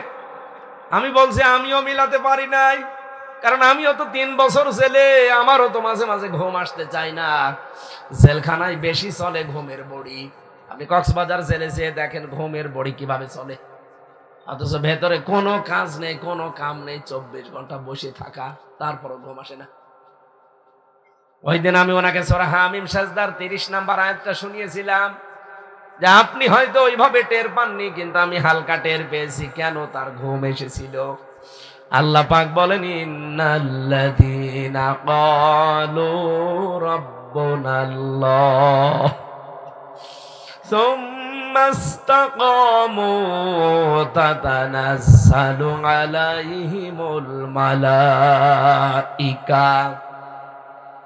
অবশ্যই যারা এই কথা বলতে পারবে যে আমাদের রব আল্লাহ, আর এর উপরে টিকে থাকতে পারবে, ইস্তিকামাত পয়দা করতে পারবে, দৃঢ় থাকতে পারবে, আল্লাহ বলেন আমি নিজে তার জন্য ফেরেশতা পাঠাবো।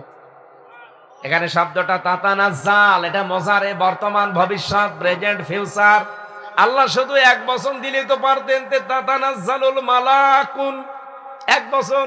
আল্লাহ মালাইকা বহু বচন দিলেন কেন? ফেরেশতা আমি 1 জন 2 জন না, লক্ষ লক্ষ ফেরেশতা তার কাছে পাঠাবো, কারণ ও 2টা শর্তই পূরণ করেছে। আমাকে রব বলেছে আর টিকে ছিল। এই 2টা শর্ত পূরণ করলে আমি কি করব জানো? ফেরেশতাদেরকে বলবো, কানের কাছে বলে দেন, আল্লাহ তাখাফু ওয়ালা তাহজানু, কোনো ভয় নেই, কোনো চিন্তা নেই। ওয়াবশিরু বিল জান্নাহ, ওই জান্নাতের সুসংবাদ নেন। আল্লাতী কুনতুম তুআদুন, যার ওয়াদা আল্লাহ করেছে। আমার তো ওই দিনই বিশ্বাস হয়েছে 100 ভাগ যে শহীদ মীর কাসেম আলীর কানের কাছে ফেরেশতা অবশ্যই কিছু শুনিয়েছে। তারা হয়তো বলেছিল, আল্লাহর বান্দা কোনো ভয় নেই, আপনার ছেলে ব্যারিস্টার গুম হয়ে আছে, আর মান তাতে কি? আপনার স্ত্রী এখন হাসপাতালের বেডে কাতরাচ্ছে, তাতে কি? আপনার লক্ষ লক্ষ আপনার দলের লোক পালিয়ে বেড়াচ্ছে, জেল খাটতেছে, আপনার কত কোটি কোটি টাকার প্রতিষ্ঠান দেশে বিদেশে, কোনো চিন্তা করবেন না, সবগুলোর দায়িত্ব আল্লাহ নিয়ে নিয়েছে। এ কথা ওনার কানের কাছে এসে না বলে গেলে জীবন ওনার এই 2 ঘন্টা ঘুম আসার কথা না। আপনাকে বলতে যত সহজ মনে হয়, বাস্তব কি অত সহজ? আমি নিজে ভিকটিম, এই জন্য বলছি। বাইরে আমার সব ছিল, আমার মা বাবা আছে, আমার শ্বশুর শাশুড়ি ধনী মানুষ, আমার মা বাবা আছে, যা চলার মতো আছে, আমার স্ত্রী শিক্ষিতা, অনার্স মাস্টার্স করা, কামেল পাস, আমার মেয়ে ছিল ওই সময় মাত্র 2টা, আমার বাড়ি আছে, আমার নিজের জমি আছে, আমার ব্যবসা ছিল, সব ওকে। আমি যদি কিয়ামত পর্যন্ত জেলে থাকতাম তা অসুবিধা নেই। তারপরও আমার ওই ছোট মেয়েটার কথা ভেবে আমার ঘুম আসতো না। 24 ঘন্টা আমার তালা লাগিয়ে রেখেছিল ফাঁসির ওই কন্ডেম সেলের ভেতরে। এই একটাই শাস্তি, যে কোনো যোগাযোগ নেই, আপনার বাইরে থাকেন পড়ে। কোন বই পড়তে চাইলে বইও দিত না। যেই কয়দিন আমি বই চেয়েছি কারারক্ষীদের কাছে, বই এনে দিয়েছে বঙ্গবন্ধুর আত্মজীবনী। এ বই পড়ি করবে। আর একদিন দেখি বই নিয়ে এসেছে বঙ্গবন্ধুর চীন সফর, আমি বই আর পান না। পরের সপ্তাহে বই নিয়ে এসেছে বঙ্গবন্ধুর ছেলেবেলা। তার মানে ও শুধু বঙ্গবন্ধু কর্নারে যায় আর যা পায় নিয়ে আসে। পরে ওনারে বললাম, আপনার বই নিয়ে আসার দরকার নেই, জিন্দা শহীদ ওই ভেতরে একজনকে পেয়েছি আমি, জনাব এটিএম আজহারুল ইসলাম। এক কারারক্ষীকে বললাম যে ওনার কাছে যাবেন, বলবেন হামজা কিছু বই চেয়েছে। আল্লাহর বান্দা আমার জন্য 2টা তাফসির পাঠিয়েছিল, ফি জিলালিল কোরআন আর ফি তাফহিমুল কোরআন। আল্লাহ মনে হয় ওনাকে দিয়ে এগুলো পাঠিয়েছে। ওই পরবর্তীতে ওই 2টা বই পেয়ে একটু সময় যেত। তাছাড়া 24 ঘন্টা আমি আর মামুনুল হক এক ঘরে, কোনো কাজ নেই, কি করব? 24টা ঘন্টা তালাবদ্ধ, আরো 2 জন মানুষ আমার সামনে বসা। মনে আছে আমরা কি করেছি? অথচ আমার যে মামলা, আমার তো জেলে থাকা না, খালেদার মতো বাড়ি থাকার কথা। হ্যাঁ, আমার ঠৈনকো একটা মামলা দিয়েছে যে আমার সন্দেহ করে বাড়ি থেকে ধরে নিয়ে গেছে। এই মামলায় কোনোদিন 3 বছর জেল হয়? আমার তো খালেদার মতো বাড়ি না, বোর কাছে থাকতে দেওয়ার কথা। আর আমার রেখে দিয়েছে ফাঁসির কন্ডেম ছেলে, যোগাযোগ বিচ্ছিন্ন। আমার দাদা মরে গেছে, নানি মারা গেছে, শালা মারা গেছে, একটা ভাই মারা গেছে, আমি কিছু জানি না। বের হয়ে শুনলাম যে ওরা মরে গেছে। অথচ ওই দাদাটা আমার এই পর্যন্ত আনতে বহু কষ্ট করেছি। ওই সেই 5 পাস করার পরে মাদ্রাসায় ভর্তি করে এই বাড়ি থেকে চাউল ডাউল পাঠিয়ে দিত, টাকা পাঠাইতো। আমার বাবা তো গ্রাম্য মানুষ, এই দাদা সব করত। আর আমার এক চাচা ছিল। অথচ সে দাদা সারা জীবন বলতো আমি মারা গেলে আমার জানাজাটা তুই পড়াবি। পড়াবো কি করে, আমি তো ভেতরে, আর আমি জানি না মরে গেছি। 3 বছর পরে শুনলাম যে উনি মরে গেছে, উনি আর নেই। নানিকেও দেখতে পারি নাই, নানাকেও পারি নাই, ভাইকে পারি নাই, একটা শালা ছিল, শালাটাও পারি নাই, সব চলে গেছে মাটির নিচে। এই কষ্ট দিয়ে আপনি কি করলেন? ওই মানুষটাকে আমি ওই দিন দেখেছিলাম, মাঝে মাঝে যখন বই পাঠাতো আর আমারে বলতো হামজা আমার জন্য দোয়া করবা, চিঠি লিখে দিত চিরকুট, ওখানে লিখা দেখতাম যে আমার জন্য দোয়া করবা, আমি যেন আমার ইমানের উপরে টিকে থাকতে পারি, বাতিলের সামনে যেন মাথা নত না করি। আল্লাহর এই জিন্দা শহীদ বান্দা, এই মাজলুম মানুষটা এখনো পর্যন্ত জেল খাটতেছে। আর যারা দায়িত্বে আছে এদের এখনো হুঁশ হয় না। কত বড় বড় চোর ডাকাত মার্ডার মামলার আসামি সব বের হয়ে চলে গেল, আর আল্লাহর এই মাজলুম বান্দাটাই 13 বছর জেল খাটতেছে। আমরা চাই তাকে এই 22 তারিখের তার ডেট আছে সর্বশেষ, এটা যেন মুক্তি দেওয়া হয়। এ বাঙালিকে আর কোন হাইকোর্ট দেখাবেন না, আমরা বহু আইন জানি, সবগুলো বানানো আইন। আপনারা যা বলছেন একটা কথাও ঠিক রাখেন না।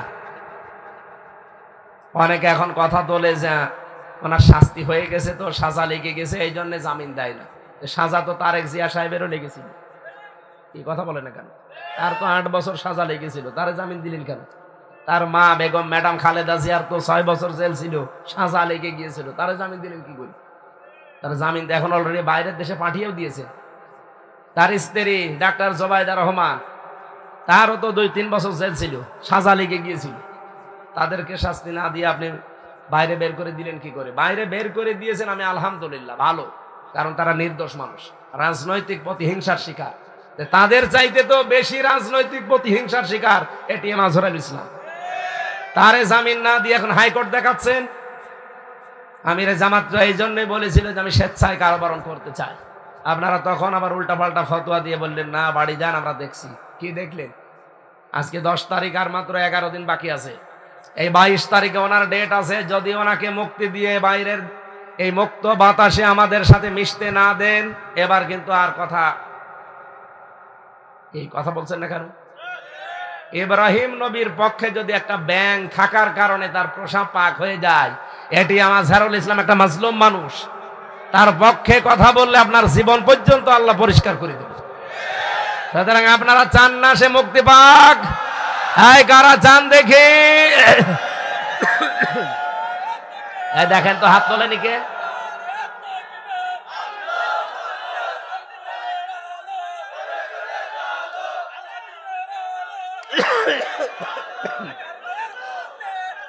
আলহামদুলিল্লাহ। না, শুধু আজহারুল ইসলামের না, যত নিরপরাধ মানুষ 15.5 বছরের ভেতরে আটক আছে সব ছেড়ে দিন। কারণ হাসিনা যেমন ভুয়া, ওর মামলাও সব ভুয়া। আমি নিজে ভিকটিম, আমি তো দেখেছি। আগস্টের 5 তারিখের পরে শুধু মামলা তুলতে দেরি, জামিন না পুরা খারিজ করে দিয়েছে। অথচ ওই জজই তো 3 বছর ছিল, এতদিন জামিন দেয়নি। এখন তুলতে দেরি, বলছে হুজুর এর ভেতরে কোনো মাল নেই, পুরা খারিজ করে দিলাম। আমি বলতেও গেলাম যে মাননীয় আদালত, এর ভেতরে কি 3 বছর কোনো মাল ছিল? হ্যাঁ, 3 বছরও তো কোনো মাল ছিল না। এই কথাই বলতো যে হুজুর আমার হাত বাঁধা ছিল। এতদিন হাত বাঁধা, কিছু করতে পারে না, এখন হাত খোলা আছে। আমরাও চাই আগামী থেকে এই দেশে যারা আসবে আবু সাইদের মতো হাত খোলা থাকবে। এক কথা বলেন, হাত বেঁধে দিলে আমার এই বিচারকের মতো কিছুই করার নেই। উনি এরকম হাত বেঁধে রেখেছিলেন 1628 জন মানুষের এই বাংলাদেশে, সব হাত বাঁধা ছিল, শুধু বুবুর হাত খোলা ছিল। তাও বাবুর সব হাত খোলা না, দাদা যেটা খুলে দেয় ওইটা খোলা। এই কথা বলছে না। এখন বাবুর সাথে সম্পর্ক ছিল, বাবু নেই, সম্পর্ক স্বামী স্ত্রীর সম্পর্ক না, এখন শালা দুলা ভাই সম্পর্ক। এখন গেলে আমাদেরকে দুলা ভাই বলে। দেখেননি সেদিন দাদা নমস্কার দিচ্ছে, হাত জোড় করে, মনে হচ্ছে যে এতিমের মতো দাঁড়িয়ে আছে। দাদা আরো নরম হবে যদি আমরা একটু নিজেরা ঠিক থাকতে পারতাম। আগস্টের 5 তারিখের পরে বহু মুনাফিক টাকা পয়সা খেয়ে এই জালেমদেরকে নিরাপদে পার করে দিয়েছে, আর অনেকেই বিভিন্ন কায়দা করছে। ওদের গরুর মদ খাওয়া বুদ্ধি, বাংলায় বললাম, গরুর প্রসাব খাওয়া বুদ্ধি ওদের। আপনি জানেন তলে আপনাকে কেটে চলে যাবে আর উপরে পানি ঢালবে। যারা এই ফাঁদে পা দিয়েছেন না, দেখেন কি হয়, সামনে মরবেন আপনি অবশ্যই ইনশাআল্লাহ। কোন এলাকায় আসলাম ওয়াজ করতে, তো সবই দেখছি রওশনের সাথে মতো। রওশনের সাথে বলে বিরোধী দলীয় নেত্রী ছিল, ওরে যা বলতো তাই বলতো। আমরা কি এইরকম বিরোধী দলীয় নেত্রী চাই? আর নেত্রী চাই না, আমরা চাই সামনে নেতা। কি নেতা হবে সামনে? কোন নেত্রী নেই। কিসের নেত্রী? নেত্রী যদি জোর করে চাপিয়ে দেয় আমেরিকা আমাদের উপরে, তাহলে আমেরিকায়ও নেত্রী দেওয়া লাগবে। ও 236 বছর চলছে, আজ পর্যন্ত কোন মহিলাকে দায়িত্ব দেয়নি ওরা। ট্রাম্পের মতো একটা মাতালকে দায়িত্ব দিয়েছে। ওটা মাতাল না? মাতালের বাচ্চা মাতাল। ওর জন্যই তো আজ ফিলিস্তিনের এই অবস্থা। মাতাল যদি একটু কড়াকড়ি করতো, শক্ত থাকতো, আজকে আবার শুনলাম ইরানকে হুমকি দিয়েছে যে ইসরায়েল আর ট্রাম্প দুইজন মিলে এদের মোকাবেলা করবে ইরানের। এটার একটু প্রতিবাদের ভাষায় কথা বলেছে। আপনারা নিজেদের কথা নিজেরা মানেন না, মাতলামি বন্ধ করে। নিজেরা যদি মেনে নিতেন যে নিজেদের দেশে 236 বছর চলছে, আজ পর্যন্ত একটা মহিলাকে ওরা প্রধানমন্ত্রী বানায়নি, এই কথা বলেন না। কমলা হ্যারিসের মতো এত বড় শিক্ষিতা মেয়ে, তারও দায়িত্ব দেয়নি, আর আমাদের উপরে চাপিয়ে দেয়। নবীজির হাদিস হচ্ছে লা ইফলিহা কওমুন আল্লাহু আমরাহুম ইমরাতুন। ওই জাতি কখনোই সফল হতে পারে না যে জাতির দায়িত্বে কোনো মহিলা আছে। এই জন্যই 54 বছর আমরা আজ সফল না, খালি পিছিয়ে যাই। এখন সামনে আমরা সফল হতে চাই, যারাই আসবে তারা যেন পুরুষ হয়। কথা বলেন। পুরুষ হলে কি হয় একটু দেখতে পাচ্ছেন না? হালকা পাতলা। আরে পুরুষটা যদি আল্লাহওয়ালা হতো, হযরত ওমরের মতো, এই দেশটা মিনি জান্নাত হয়ে যেত। উন্নতি তো হইতো, ওই মিনি জান্নাত হয়ে যেত।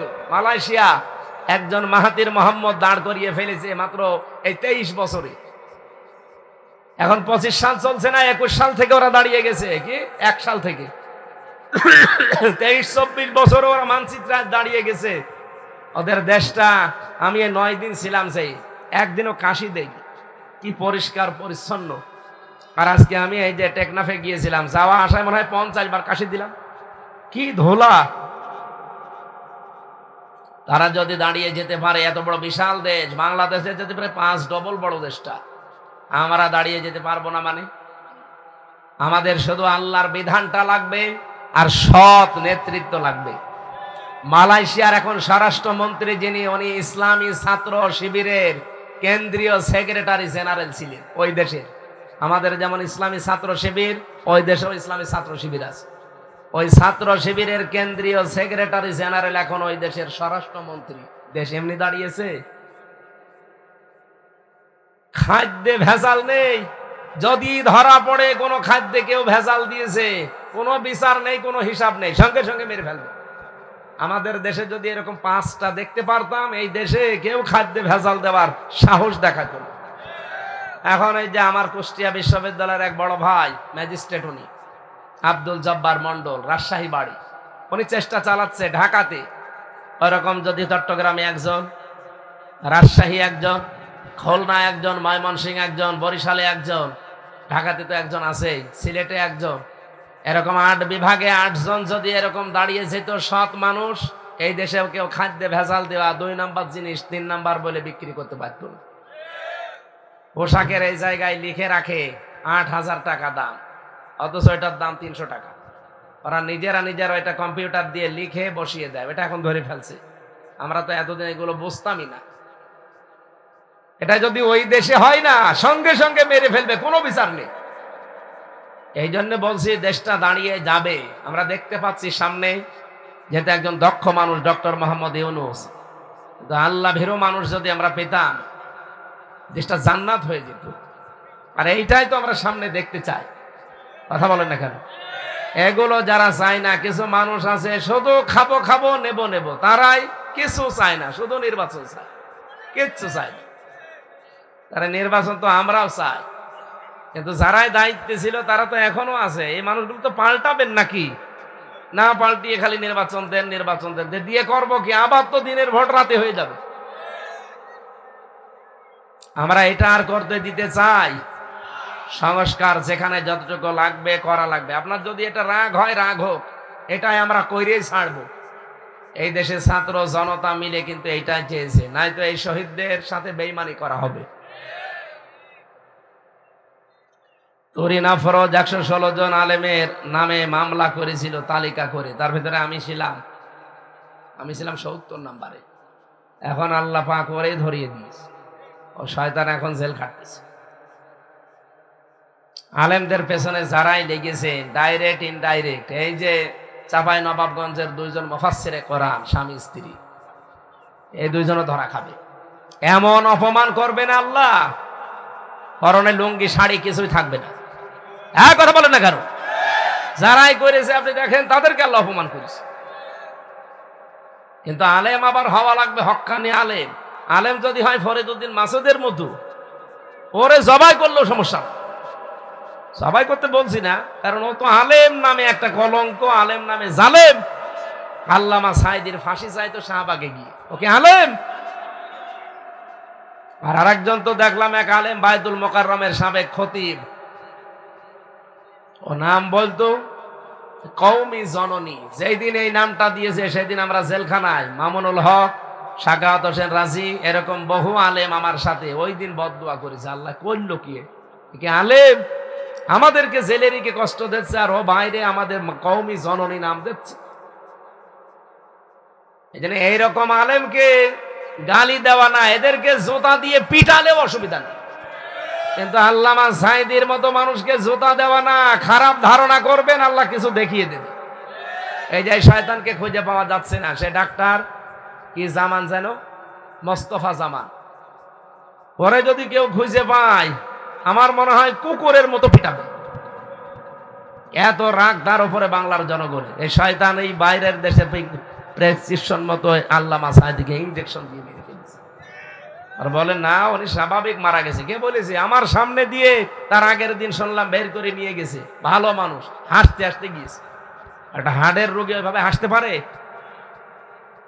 আপনারা আন্দাজে এরকম ফতোয়া দিয়ে দাদা বাবুদের প্রেসক্রিপশন অনুযায়ী তারা দুনিয়া থেকে বিদায় করে দিলেন। কি হয়েছে? সে শহীদ হয়েছে।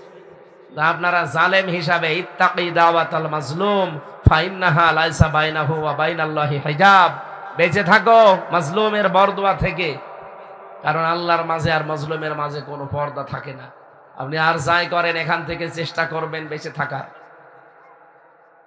কক্সবাজারবাসী, আল্লাহ রাব্বুল আলামিন যদি সত্যিকারও বন্ধু হয়, তাকে আল্লাহর তৈরি করা আইনের দিকে নিয়ে আসবে। মানুষের তৈরি করা আইন তার কাছে ঘৃণিত বানিয়ে দেবে। কিন্তু শয়তান যদি কারো বন্ধু হয়, তাকে আল্লাহর আইন থেকে বের করে নিয়ে শয়তান মানুষের তৈরি করা আইনে তাকে কাজে লাগাবে। এটাকে আমি বানালাম, আল্লাযীনা কাফারু আউলিয়াউহুমুত তাগুত ইখরিজুনাহুম মিনান নূরি ইলা যুলুমাত। নিয়ে আসেন তখন হুজুর নিয়ে আসবেন, আমাকে ভুল হচ্ছে। আপনি এরপরও মানে বুঝতে চান না কোন কারণে? আল্লাহর বন্ধু হলে আল্লাহ কাজ করবে, শয়তানের বন্ধু হলে শয়তান ওই কাজ করবে। এখন আপনি দেখেন কার বন্ধু আপনি। যদি আপনি দেখেন আমি মানুষের তৈরি করা আইন প্রতিষ্ঠার কাজ করছি, আপনি বিশ্বাস করে নিন আপনি এখনো শয়তানের বন্ধু। আর যদি আপনি দেখেন যে না, আমি আল্লাহর তৈরি করা আইনের পক্ষে আছি, হলেও ভালো, না হলেও আমার অসুবিধা নেই, বেতন পাবো, আপনি বিশ্বাস করে নেন যে আল্লাহ আপনাকে বন্ধু হিসাবে কবুল করে নিয়েছে। আল্লাযীনা আমানু ওয়া রাসূলুহু, রাসূল যাদের বন্ধু হবে, রাসূলকে বন্ধু পেতে হলে 4টা কাজ দুনিয়ায় করা লাগবে। কয়টা? সূরা জুমার 2 নাম্বার আয়াতে 4টা কথা আছে। আপনারা যারা ওই 4টা কথা পড়ে নেবেন, যদি দেখেন যেগুলো আমি মানতে পারি তাহলে আপনি রাসূলুল্লাহর বন্ধু। আর যদি বলেন না আমি 2টা পারি না, এখনো রাসূলকে বন্ধু হিসাবে পান নাই। আল্লাযীনা আমানু, যারা তোমাদের ভেতরে ঈমানদার তারা তোমাদের বন্ধু হবে। ঈমানদারের প্রথম কাজ তারা নামাজ কায়েমের আন্দোলন করবে। এই নামাজ কায়েম কি করা যায় একা একা না রাষ্ট্রীয়ভাবে? বলেন। আল্লাযীনা ইম্মাক্কান্নাহুম ফিল আরদি আকামুস সালাহ, আমি যদি জমিনে শাসন ক্ষমতা ঈমানদারকে দান করি তার প্রথম কাজ হবে সে নামাজ কায়েম করবে। তা আমরা তো এইটার কথাই বলতে চাই। বাহাদুর সাহেবের মতো 151 জন বানাতে চাই এই কারণে, কারণ নামাজের বিল আনবে, যাকাতের বিল আনবে, চুরির বিল আনবে, ডাকাতির বিল আনবে। এই কথা বলেন না কেন? আর এগুলো ব্যক্তিগতভাবে করা যায় না, এগুলো আইন পাস করতে হলে ক্ষমতা লাগে। এই ক্ষমতার জন্য যদি কাজ করে কেউ দুনিয়াদার বলেন, কেউ ধর্ম ব্যবসায়ী বলেন যা ভাল লাগে বলেন, আপনার মুখ আপনার জবান একদিন এমনি বন্ধ হয়ে যাবে। 2 নম্বরে এই তো না যাকাত, যারা যাকাত কায়েম করতে চায় এইটাও রাষ্ট্রীয়ভাবে করা লাগে। যাকাতের যতগুলো পয়েন্ট আছে আমরা কিছু অনেকে জানি না। যাকাতের ভেতরে যে অর্থনীতির যে মূল নীতিগুলো আছে এইগুলো আমরা রাষ্ট্রীয়ভাবে কায়েম করতে চাই। মোশারাকা, মদারাবা, মোরাবাহা, বায়ে সালাম, বায়ে ইস্তেসনা, বায়ে মুআজ্জাল, ওয়াহেদা, এরকম 28টা নিয়ম আছে। এগুলো শুধু ইসলামী ব্যাংকে চলবে কেন, এগুলো সব ব্যাংকে চলবে। সোনালী, রূপালী, চৈতালি ব্যাংক আছে, ওটাও হবে। পোবালি, যত ব্যাংক আছে সব ব্যাংক চলবে ইসলামী ব্যাংকের আদলে, কারণ এই ব্যাংকে যেমন চলে ইসলামের নিয়ম ওই ব্যাংকেও চলবে। কিন্তু এটা তৈরি করতে হলে রাষ্ট্রীয়ভাবে যাকাত ভিত্তিক অর্থনীতি কায়েম করা লাগবে। আর এটা তো করবে ফেরেশতারা। আল্লাযীনা আমানু ইয়াকিমুনাস সালাতা ওয়া ইউতুনাজ যাকাতা ওয়া হুম রাকিউন, তারা রুকুকারীদের সাথে রুকু করবে, তার মানে জামাতবদ্ধ হয়ে তারা নামাজ পড়বে জামাতে। আল্লাহ এই 3টা গুণ যাদের ভেতরে দেখবেন তাদেরকে আপনি বন্ধু হিসাবে গ্রহণ করবেন। এই 3 বন্ধু যদি আপনার হয় আপনি দুনিয়া আখিরাতে সাকসেস হবেন। কাতাবাল্লাহু লা আগলিবান্না আনা ওয়া রাসূলি ইন্নাল্লাহা কাবিয়্যুন আজিজ, আমি লিখে দিলাম যে আমি অবশ্যই আর আমার রাসূল আমরা গালেব হব। সুবহানাল্লাহ বলতে পারেন না? আল্লাহ ওই দৃশ্যগুলোর সামনে যেন এই আয়াতের আদলে দেখার তৌফিক দেন। রাত 12টা বেজে গেছে, এখন আর কথা বলা সম্ভব হচ্ছে না। মেয়েদের জন্য কিছু আলাদা বিষয়ে কথা বলা দরকার ছিল। মুহতারাম নিম্নের ভাইদের জন্য দোয়া করে, অবশ্যই দোয়া করছি। আল্লাহুম্মা আমিন। লা ইলাহা ইল্লা আনতা সুবহানাক ইন্নী কুনতু মিনাজ জালিমিন। আল্লাহ তাআলা মোনাজাতটা বসে করা লাগবে ভাই, আমি এখন এতক্ষণ অনেক কিছু বলি নাই। বসেন, মোনাজাতটা বসে করেন, বসেন। আর আমার মেয়েদের উপরে লেখা জেলখানার কিছু বই আছে যে দাম্পত্য জীবনে আমাদের কলহ কেন হয় আর এটা মেটাতে হয় কি পদ্ধতিতে। আমি লিখেছিলাম, জেলে এগুলো পাবলিশড হয়েছে, গাড়িতে পাওয়া যায় অথবা এখানে যদি থাকে। আপনাদের মেয়েদের জন্য, নিজের বউর জন্য, মায়ের জন্য নিয়ে পড়াবেন। 120 পৃষ্ঠা লিখেছি, অবশ্যই কাজে লাগবে, অনেক তথ্য দেওয়া আছে। লা হাওলা ওয়ালা কুওয়াতা ইল্লা বিল্লাহিল আলিয়্যিল আযীম। রব্বানা আতিনা ফিদ দুনিয়া হাসানা ওয়া ফিল আখিরাতি হাসানা ওয়া কিনা আযাবান নার ওয়া আদখিলনাল জান্নাতা মা'আল আবরার ইয়া আজিজ ইয়া গফফার ইয়া রাব্বাল আলামিন। আল্লাহ তাআলা কক্সবাজার রামু চা বাগানে এলাকার দিকে তাকাও। এই গভীর রজনী, রাত 12টা বাজে এখন। তোমার অনেক বান্দা বান্দি মিলিয়ে আমরা কোরআনের কিছু কথা শুনেছি। এই কথাগুলো আমাদের প্র্যাকটিক্যাল লাইফে তুমি সেট করে দাও। সওয়াব যদি দিয়েই থাকো নবীজির রওজায় পৌঁছিয়ে দাও। তামাম দুনিয়ার মাটির নিচে যারা ঈমান নিয়ে ঘুমিয়ে আছে এদের মাফ করে দাও। আল্লাহ ফিলিস্তিনের এই মুসলমানদের জন্য তুমি হামে ও নাসির হয়ে যাও। ইসরায়েলকে পৃথিবীর মানচিত্র থেকে তুমি গায়েব করে দাও। আল্লাহ তুমি তো আমাদের ওই আল্লাহ যিনি রহমান, যিনি রহিম, যিনি আবার জাব্বার, যিনি কাহার। শুধু তোমার রহমান আর রহিম নাম না, আমরা জাব্বার এবং কাহার নাম দেখতে চাই। পৃথিবীর এই নিকৃষ্ট জাতি ইহুদিদের হাত থেকে বিশ্বের মুসলমানদেরকে বাঁচাও। আল্লাহ এদেরকে তুমি দুনিয়ার জমিন থেকে হালাক করে দাও। কত শিশু কাঁদতেছে আর বলছে, আল্লাহ তুমি আমাকে দুনিয়া থেকে নিয়ে যাও, আমি শুনেছি নাকি জান্নাতে খাবারের কোনো অভাব নেই। গতকালকে দেখলাম এক বাবা, তার সন্তান মস্তক হারিয়ে গেছে, মাথা বিহীন, সন্তানের বুকে হাত দিয়ে আরশের দিকে তুলে ধরেছে। আল্লাহ তাআলা এই মানুষগুলোকে শাহাদাতের সর্বোচ্চ মাকাম দাও। আমরা অনেকে অসুস্থ আছি, আমাদেরকে শেফায়ে কামেলা আজেলা দাও। বিশেষ করে মা বোনেরা পর্দার আড়ালে যারা বসে আছে, এদেরকে খাদিজার মতো, আয়েশার মতো বানিয়ে দাও। আল্লাহ এই মাহফিলের আয়োজন যারা করেছে, বিশেষ করে যারা দোয়া চেয়েছে, চা বাগানের ব্যবসায়ী যারা, এরা যেভাবে কষ্ট করে, আমার এই আমিন ভাই সহ যত মানুষ এই মাহফিলের জন্য মন থেকে কষ্ট করেছে, সবার অভাব দূর করে দাও। তোমার নবী জানিয়েছে, মাজলুমের দোয়া, মুসাফিরের দোয়া তুমি ফেরত দাও না। আমি একদিকে মাজলুম, আর একদিকে মুসাফির, আর একদিকে অসুস্থ। আল্লাহ দোয়াটা কবুল করে এই চা বাগান এলাকায় যারা ব্যবসা বাণিজ্য করে, এদের রিজিকে বরকত দিয়ে দাও। প্রবাসী ভাইরা এখানে টাকা পাঠিয়েছে, তাদের জীবনেও তুমি বরকত দাও, সহি সালামতে রাখো। আবার দেশের মানুষ দেশে ফিরিয়ে দাও রব্বুল আলামিন। কবরবাসীদের জন্য এরা মোনাজাত করছে, যত মানুষ এলাকায় বিভিন্ন কবরে আছে, কবরগুলো জান্নাতুল ফেরদাউস বানাও। মাহফিলের সহযোগিতা আছে যেইভাবে করেছে ছোট্ট আয়োজনে, প্রত্যেককে তার পারিশ্রমিক দুনিয়া আখিরাতে দিয়ে দাও। যত সদস্য ভাইরা কাজ করছে বিভিন্ন সেক্টরে বুকে ব্যাস লাগিয়ে, এই সদস্য স্বেচ্ছাসেবক ভাইদেরকে ওমরের মতো বানিয়ে দাও। আল্লাহ তাআলা কখন কার কাছে মরণ চলে আসে আমরা কেউ জানি না। মরণের আগে অন্তত চোখে দেখতে চাই কোরআন দিয়ে বাংলাদেশ চলছে। বারাকাল্লাহু লানা ওয়া লাকুম ফিল কোরআনিল আযীম।